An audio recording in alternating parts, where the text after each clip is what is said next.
अस्सलाम वालेकुम। आज की वीडियो उन लोगों के लिए है जिन्हें लिमिटिंग रिएक्टेंट वाले एमसीक्यूज़ या न्यूमेरिकल सॉल्व करने में प्रॉब्लम होती है। तो आज की इस वीडियो में मैं आप लोगों को शॉर्टकट्स के बारे में बताऊंगी कि कैसे आप लिमिटिंग रिएक्टेंट वाले एमसीक्यूज़ को with in a second solve कर सकते हैं। ठीक है, तो आपने ये वीडियो अंत तक लाजमी देखनी है। चलिए स्टार्ट करते हैं।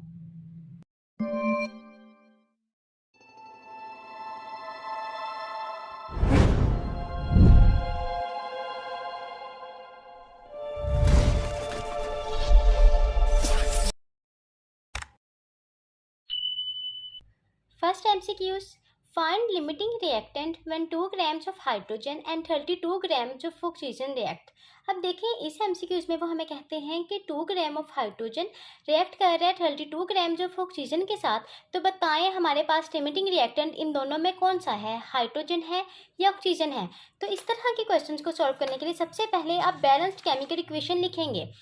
अब वाटर की फॉर्मेशन की बैलेंस्ड केमिकल इक्वेशन हम सबको पता है, हम लोग वो लिख देंगे। ठीक है, उसके बाद इस क्वेश्चन में जो उन्होंने बात की है, उन्होंने हाइड्रोजन की बात की है और ऑक्सीजन की बात की है। तो हमने इन दोनों को लिख दिया। और क्वेश्चन में उन्होंने कितने ग्राम्स हाइड्रोजन दिए हैं, 2 grams of hydrogen and 32 grams of oxygen दिए हैं। हम लोगों ने लिखा कि 2 ग्राम्स हमारे पास हाइड्रोजन के हैं एंड 32 ग्राम जो हैं वो हमारे पास ऑक्सीजन के हैं। अब इन दोनों को हम लोगों ने डिवाइड करना है इनके ही मोलर मैसेज से। तो इसका मोलर मैस कितना है और इसका मोलर मैस कितना है। हाइड्रोजन का मोलर मैस 1 होता है। यहाँ पर हाइड्रोजन के जो है वो 4 मॉलिक्यूल्स हैं। 2 को जब 2 से मल्टीप्लाई करेंगे 4 आ जाएगा। तो इसलिए हमारे पास 4, जब हमारे पास हाइड्रोजन के मॉलिक्यूल्स होंगे तो इसका मोलर मैस 4 के इक्वल आ जाएगा। ऑक्सीजन का जो मोलर मैस होता है वो 16 ग्राम्स होता है। तो जब हम इसे मल्टीप्लाई कर देते हैं 2 के साथ, क्योंकि यहाँ पर ऑक्सीजन के 2 मॉलिक्यूल्स यूज हुए हैं, तो हमारे पास 32 ग्राम जो होता है वो आंसर आ जाता है। तो इसको हम 32 से डिवाइड करेंगे। तो जब हम इसे सॉल्व करेंगे यहाँ पे हमारे पास 0.5 आ जाएगा और यहाँ पर हमारे पास 1 आ जाएगा। अब देखिए इन दोनों में से छोटी वैल्यू कौन सी है। हाइड्रोजन की जो वैल्यू है वो छोटी है, जो कि 0.5 ग्राम्स है। तो जो ये होगा हाइड्रोजन, ये हमारे पास इस क्वेश्चन में क्या होगा, लिमिटिंग रिएक्टेंट होगा। तो इस एमसीक्यू का सही आंसर होगा वो हाइड्रोजन मॉलिक्यूल होगा। नेक्स्ट एमसीक्यू देखिए, when 16 gram of hydrogen reacts with 64 gram of oxygen, how many moles of water will be formed। अब इस क्वेश्चन में हमें देखना है कि हाइड्रोजन या ऑक्सीजन में से कौन सा जो है वो हमारे पास लिमिटिंग रिएक्टेंट है। तो जो वाटर के मोल्स बनने हैं वो उसके मुताबिक बनेंगे। यानी अगर हमारे पास इस क्वेश्चन में हाइड्रोजन लिमिटिंग रिएक्टेंट होगा तो जो मोल्स ऑफ वाटर होंगे वो उसके मुताबिक बनेंगे। लेकिन अगर ऑक्सीजन जो होगा वो लिमिटिंग रिएक्टेंट होगा तो जो मोल्स ऑफ वाटर होंगे वो उसके मुताबिक बनेंगे। तो हमने क्या किया, सबसे पहले हमने वैसे ही बैलेंस्ड केमिकल इक्वेशन लिखी। ठीक है, हमने बैलेंस्ड केमिकल इक्वेशन लिखी। उसके बाद अब हमने देखना है कि जो हमारे पास यहाँ पे हाइड्रोजन और ऑक्सीजन है, इन दोनों में से लिमिटिंग रिएक्टेंट कौन सा है। तो 16 ग्राम हमारे पास हाइड्रोजन के हैं और 64 ग्राम किसके हैं, ऑक्सीजन के हैं। इनको हम लोगों ने इनके मोलर मैसेज से डिवाइड करेंगे। तो जब हम इनके मोलर मैसेज से डिवाइड करेंगे तो हमारे पास जो आंसर है वो क्या आ जाएगा, यहाँ पे 4 ग्राम, यहाँ पे 4 आ जाएगा और यहाँ पर हमारे पास 2 आ जाएगा। ठीक है, अब इसमें हमारे पास लिमिटिंग रिएक्टेंट कौन सा होगा, हाइड्रोजन या ऑक्सीजन। तो वैल्यू किसकी कम आई है, वो ऑक्सीजन की कम है। तो ऑक्सीजन जो होगा वो हमारे पास लिमिटिंग रिएक्टेंट होगा और जो मोल्स ऑफ वाटर बनेंगे वो इसी के मुताबिक बनेंगे। तो देखिए बैलेंस्ड केमिकल इक्वेशन के मुताबिक जब हमारे पास ऑक्सीजन था तो 2H2O इस तरह बन रहा था ना, यानी ऑक्सीजन का जब 1 मोल था तो हमारे पास 2 मोल्स ऑफ ऑक्सीजन बन रहे थे। अब जब हमारे पास 2 मोल्स ऑफ ऑक्सीजन होंगे तो हमारे पास कितनी वाटर बनेगी। ठीक है, तो आपने क्रॉस मल्टीप्लिकेशन करनी है। क्रॉस मल्टीप्लिकेशन करने के बाद आपको पता लगा कि आपके पास जो वाटर मॉलिक्यूल्स बनेंगे वो 4 बनेंगे। ठीक है, इस एमसीक्यूज की समझ आ गई है। मैं एक दफ़ा आपको दोबारा एक्सप्लेन कर देती हूँ कि अगर किसी को नहीं भी ये पॉइंट क्लियर हुआ। उन्होंने आपको क्वेश्चन दिया कि आपके पास 16 ग्राम ऑफ हाइड्रोजन है और 64 ग्राम ऑफ ऑक्सीजन है। उसके बाद आपने बताना है कि कितने मोल्स ऑफ वाटर बन रहे हैं। तो पहले तो आपने ये देखना है कि हाइड्रोजन और ऑक्सीजन में से लिमिटिंग रिएक्टेंट कौन सा है, क्योंकि वाटर की जो मोल्स बनेंगे वो उसी के मुताबिक बनेंगे। तो इसका फाइंड करने के लिए कि कौन सा हमारे पास लिमिटिंग रिएक्टेंट है, आप लोगों ने बैलेंस केमिकल इक्वेशन से फाइंड किया। आपने मैथ्स को ऊपर रख के उसके ही मोलर मैथ से डिवाइड किया। तो फिर आपको पता लग गया कि जो ऑक्सीजन है वो आपके पास लिमिटिंग रिएक्टेंट है। तो अब ऑक्सीजन के मुताबिक हमारे पास जो मोल्स ऑफ वाटर है वो बनेंगे। तो बैलेंस्ड केमिकल इक्वेशन के मुताबिक जब हमारे पास 1 मोल था ऑक्सीजन का तो 2 वाटर के मॉलिक्यूल्स बन रहे थे। लेकिन अब जब हमारे पास 2 मोल्स होंगे ऑक्सीजन के तो कितने वाटर मॉलिक्यूल्स बनेंगे, 4 वाटर मॉलिक्यूल्स बनेंगे। ठीक है, तो जो हमारे पास आंसर होगा वो क्या होगा, beta. Got it. Next MCQs 21 gram of magnesium reacts with 21 gram of HCl access reagent is. अब इस MCQs में उन्होंने हमसे रिमिटिंग रिएक्टेंट का नहीं पूछा, उन्होंने हमसे एक्सेस रिएजेंट का पूछा है। तो ये हम लोगों ने बैलेंस्ड केमिकल इक्वेशन लिखी, ठीक है। उसके बाद अब हम लोगों ने इसे सॉल्व किया। 21 ग्राम हमारे पास मैग्नीशियम का था और HCl का इन्होंने हमें गिवन मैथ जो है वो 21 ग्राम्स दिया है, उसको उसके ही मोलर मैथ पे हम लोगों ने डिवाइड करना है। तो जब हम डिवाइड करेंगे हमारे पास ये आंसर आ जाएगा। अब इसमें आपने एक पॉइंट जो आप लोगों ने नोट करना है वो ये है कि देखिए, अगर आपके पास कैलकुलेटर नहीं है तो आपने इसे सॉल्व भी करना है कि इसमें से छोटी वैल्यू जो है वो किसकी आएगी। तो ज़रा सा आपने ये सोचना है कि डिनोमिनेटर में जो वैल्यू बड़ी होती है ना उसका आंसर छोटा आता है। तो इन दोनों में से डिनोमिनेटर में कौन सी वैल्यू बड़ी है, ये वाली वैल्यू जो है वो बड़ी है ना, तो इसका आंसर जो होगा वो छोटा आएगा। यानी HCl जो होगा वो हमारे पास क्या होगा, वो लिमिटिंग रिएक्टेंट होगा। तो इन्होंने क्वेश्चन में एक्सेस रिएजेंट का पूछा है तो उसका आंसर क्या होगा, magnesium. Got it. 27 gram aluminium piece reacts with excess of oxygen. If 100 part of aluminium reacts, then how much Al2O3 will be produced? अब इस तरह के MCQs देख के बिल्कुल भी कंफ्यूज नहीं होना है। ये वाला MCQs भी बिल्कुल वैसे ही सॉल्व होगा जिस तरह हमने पिछले MCQ सॉल्व किए हैं। सबसे पहले क्या करना है, आपने बैलेंस्ड केमिकल इक्वेशन लिखनी है। बैलेंस्ड केमिकल इक्वेशन हमारे पास क्या है, एल्यूमिनियम है, ऑक्सीजन के मॉलिक्यूल्स हैं, Al2O3 हमारे पास बननी है। तो इसे बैलेंस करने के लिए हम लोगों ने इधर 4 लिखा और इधर 3 लिखा और यहाँ पर 2 लिखा, ठीक है। अब क्वेश्चन में इन्होंने किस किस की बात की है, इन्होंने एल्यूमिनियम की बात की है और कहा हुआ है कि कितने Al2O3 जो होंगे वो प्रोड्यूस होंगे, कितने ग्राम जो होंगे वो ये प्रोड्यूस होंगे, ठीक है। तो अब आपने क्या किया, आप बैलेंस केमिकल इक्वेशन के मुताबिक लिखें कि जब आपके पास ये 4 एल्यूमिनियम थे, 4 एल्यूमिनियम किसके इक्वल होते हैं, 108 ग्राम्स के, ठीक है। और जो हमारे पास Al2O3 जो है वो हमारे पास बन रही है वो हमारे पास किसके इक्वल है, 102 ग्राम्स के, ठीक है। क्योंकि आपने ये इस पूरे को देखना है कि जो Al2O3 होती है इसकी हमारे पास जितनी भी इसका मोलर मास आएगा ना उसको हम लोगों ने मल्टीप्लाई करना है 2 के साथ, ठीक है। इसी तरह एल्यूमिनियम जो होता है इसका मोलर मास 27 के इक्वल होता है, इसको हमने मल्टीप्लाई करना है 4 के साथ, तो हमारे पास 108 ग्राम हो जाएगा। बैलेंस्ड केमिकल इक्वेशन के मुताबिक जब इसके हमारे पास 108 ग्राम्स होंगे तो Al2O3 के कितने ग्राम्स बनने हैं, 102 ग्राम्स, ठीक है। तो क्वेश्चन के मुताबिक अब हमारे पास कितने ग्राम्स हैं, 27 ग्राम्स हैं एल्यूमिनियम के, तो हमारे पास Al2O3 के कितने ग्राम्स बनेंगे, ठीक है। तो अब आपने इसकी क्रॉस मल्टीप्लिकेशन करनी है। जब आप इसकी क्रॉस मल्टीप्लिकेशन करेंगे तो आपके पास क्या आंसर आता है, 51। तो जब क्रॉस मल्टीप्लिकेशन करने के बाद आपके पास 51 आंसर आ गया, ठीक है। क्वेश्चन के मुताबिक उन्होंने कहा है कि 100 part of aluminium, 100 part of aluminium, यानी इन्होंने 27 ग्राम्स हमें दिया हुआ था, अब उन्होंने कहा 100 part of aluminium reacts with how much Al2O3 will be produce. तो जब इसको 100 पे डिवाइड किया तो इसको भी हमने 100 पे डिवाइड कर देना है। जब इसको डिवाइड करेंगे तो हमारे पास क्या आ जाएगा, 0.51 जो होगा वो हमारे पास आंसर आ जाएगा, ठीक है। तो इसका जो सही आंसर होगा वो होगा 0.51। Got it. Next MCQs, 10 centimeter cube of hydrogen reacts with 10 centimeter cube of oxygen.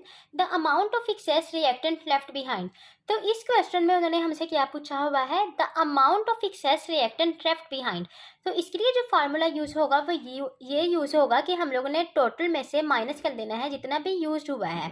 यानी टोटल जो हमारे पास एक्सेस रिएक्टेंट होगा उसको हमने माइनस कर देना है जितना भी एक्सेस रिएक्टेंट हमारे पास यूज़ हुआ है। लेकिन इसे फाइंड करने के लिए पहले तो हमें पता होना चाहिए कि एक्सेस रिएक्टेंट हमारे पास है कौन सा, हाइड्रोजन एक्सेस रिएक्टेंट है या ऑक्सीजन एक्सेस रिएक्टेंट है।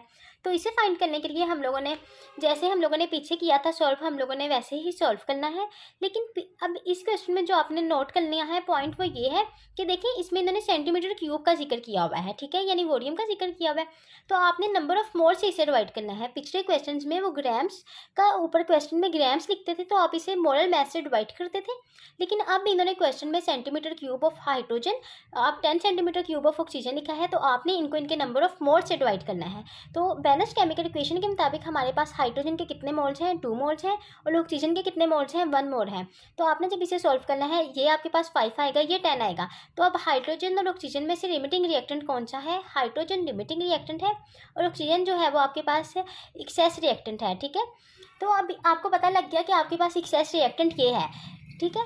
तो लेकिन अब आपको ये नहीं पता कि ये कितना यूज्ड हो गया, क्योंकि टोटल तो इन्होंने आपको क्वेश्चन में बता दिया है कि टोटल जो है आपके पास है वो 10 सेंटीमीटर क्यूब है, लेकिन आपको ये नहीं पता कि कितना यूज हुआ है। तो ये फाइंड करने के लिए अब आपने क्या लिखना है, क्योंकि अभी जब हम लोगों ने ये वाला एमसीक्यू सॉल्व किया था, ये वाला, ठीक है, तो मैंने आपको बताया था ना कि जब आपने मोल्स ऑफ वाटर देखने होते हैं तो आप देखते हैं कि लिमिटिंग रिएक्टेंट कौन सा है, उसके मुताबिक number of moles of water जो होते हैं वो हमें पता लगते हैं। अब नेक्स्ट क्वेश्चन में भी ये है कि जो लिमिटिंग रिएक्टेंट होगा ना वही हमें बताएगा कि ऑक्सीजन जो है उसके कितना यूज्ड हुआ है, ठीक है। वो हमें कैसे बताएगा कि देखें, जब हमारे पास बैलेंस केमिकल इक्वेशन है तो जब ये 2 है ना, जब इसके 2 मोल्स हैं तो इसके कितने बन रहे हैं, इसके 1 बन रहे हैं। तो क्वेश्चन में जब इसके 10 है, जब क्वेश्चन में इसके 10 है तो इसके कितने बनेंगे, क्योंकि ये इसका हाफ हो जाता है ना, तो ये 5 हो जाएगा ना, क्योंकि जब ये देखें ये हाफ हो गया इसका, तो ये भी तो हाफ हो जाएगा। इसके अलावा अगर आपसे ऐसे नहीं सॉल्व होता, आप क्रॉस मल्टीप्लिकेशन भी कर सकते हैं, तो भी आंसर होगा वो आपके पास 5 ही आ जाएगा। तो अब आपने इसको फार्मूले में इसकी वैल्यूज़ को पुट करना है। टोटल जो था वो हमारे पास ऑक्सीजन कितना था, वो 10 सेंटीमीटर क्यूब था।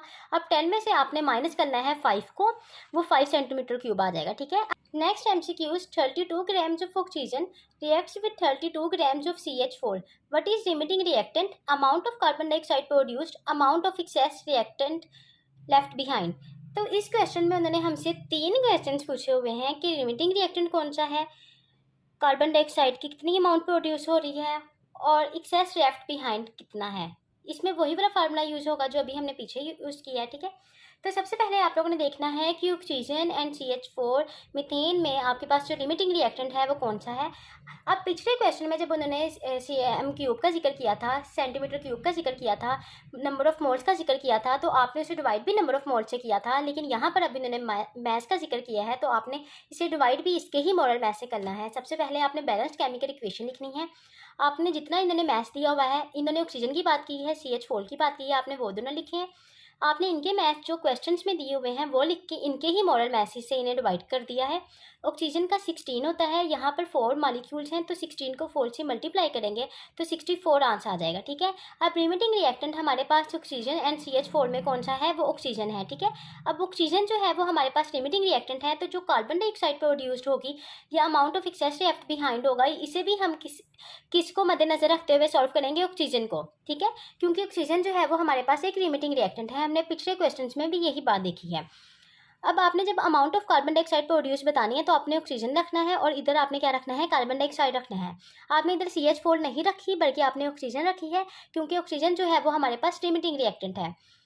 अब आपने देखा बैलेंस्ड केमिकल इक्वेशन के मुताबिक जब आपके पास 64 ग्राम्स थे तो इसके कितने बन रहे थे, 44 ग्राम्स बन रहे थे।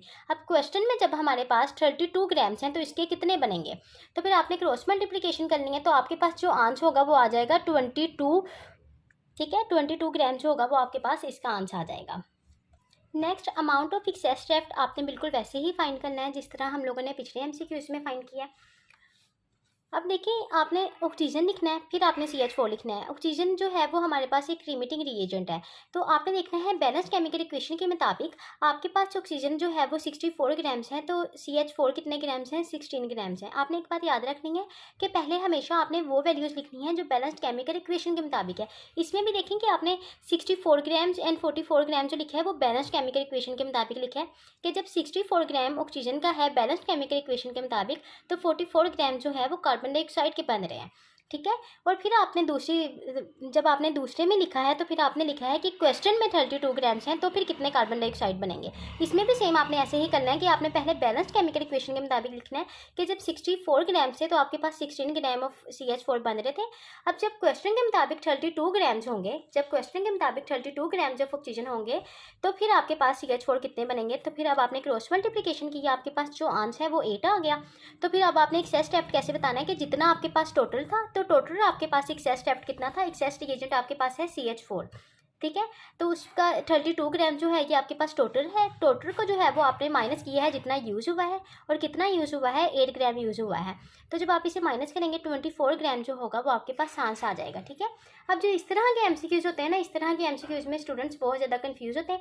मैंने पूरी कोशिश की है कि मैं इन जो MCQs हैं उन्हें बहुत अच्छे तरीके से एक्सप्लेन करके आपको बता दूँ, लेकिन अगर फिर भी किसी स्टूडेंट को नहीं समझ आई तो वो मुझसे कमेंट करके पूछ सकता है, ठीक है।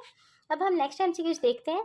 नेक्स्ट MCQs इस MCQs को आप लोग खुद सॉल्व करने की कोशिश करें। अगर आप लोगों से ये MCQ सॉल्व हो जाता है तो मतलब आज की इस वीडियो में मैंने आप लोगों को जो ट्रिक्स बताई हैं आपको वो अच्छी तरह समझ आ गई हैं। अगर किसी स्टूडेंट को फिर भी कोई कन्फ्यूजन है तो फिर वो देखे कि इसे कैसे सॉल्व करना है। Find mass of ammonia when 28 grams of nitrogen and 10 gram of hydrogen is used। तो सबसे पहले तो आपने यही देखना है कि लिमिटिंग रिएक्टेंट कौन सा है, नाइट्रोजन है या हाइड्रोजन है। इसके मुताबिक ही हम बताएंगे कि कितना मैस ऑफ अमोनिया जो है वो प्रोड्यूस हो रहा है। आपने सबसे पहले लिमिटिंग रिएक्टेंट फाइंड करने के लिए आपने वही इसका मैस ऊपर लिखा, इसके मोलर मैस से इससे डिवाइड किया, तो आपको पता लगा कि जो लिमिटिंग रिएक्टेंट है वो आपके पास नाइट्रोजन है। यानी अब जो अमोनिया आपके पास फॉर्म्ड होगा, जितने मैस वो किसके मुताबिक होगा, वो नाइट्रोजन के मुताबिक होगा। तो देखें, जब नाइट्रोजन के आपके पास 28 ग्राम्स थे तो कितने अमोनिया प्रोड्यूस हो रहे थे? 34 ग्राम्स। देखें, जो सिंगल नाइट्रोजन का मोलर मैस होता है वो कितना होता है? वो होता है 14। यहाँ पे N2 है तो 14 को जब हम 2 से मल्टीप्लाई करेंगे हमारे पास क्या आ जाएगा? 28 ग्राम्स। ठीक है। अब दूसरी हमारे पास है NH3। अब NH3 का जो हमारे पास मोलर मैस होता है वो कितना होता है? नाइट्रोजन का 14 होता है, प्लस 3 करना है, हाइड्रोजन के 3 मॉलिक्यूल्स हैं, हमारे पास 17 आ गया। 2NH3 है इक्वेशन के मुताबिक, तो 17 को जब आप 2 से मल्टीप्लाई करेंगे आपके पास 34 ग्राम्स आ जाएगा। ठीक है।